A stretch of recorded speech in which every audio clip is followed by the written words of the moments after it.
Doctor Bhimrao Ambedkar ने एक ऐसे जरूरी पहलू का अध्ययन किया था जिसका अध्ययन करना शायद हमारे हिस्टोरियंस भूल गए थे।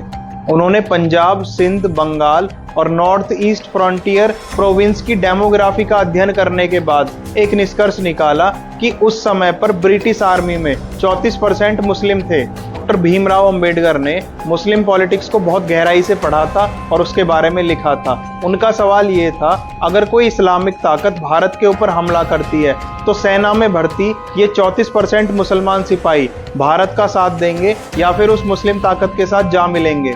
1919 में भारत के दूसरे समुदाय मुसलमानों के साथ मिलकर भारत की आज़ादी के लिए खिलाफत आंदोलन कर रहे थे। मुसलमानों ने अफगानिस्तान के आमिर को न्योता दे दिया था भारत पर आक्रमण करने के लिए, जिसकी वजह से बहुत सारे हिंदुओं का नरसंहार हुआ था। हिंदू मुसलमान के टकराव का एक बहुत बड़ा कारण है साइकोलॉजी, माइंडसेट। साइकोलॉजी ये है, हिंदुओं के ऊपर मुसलमानों ने कई सौ सालों तक शासन किया है, तो हिंदुओं की साइकोलॉजी ये है कि फिर से मुसलमानों का शासन स्थापित ना हो जाए। अब अगर मुसलमानों ने कई सौ सालों तक हिंदुओं पर, भारत पर शासन किया है तो उनकी साइकोलॉजी ये बनी हुई है कि हिंदू हमसे इंफीरियर हैं, हमें इनके ऊपर शासन करना चाहिए, तो वो फिर से अपना शासन स्थापित करना चाहते हैं।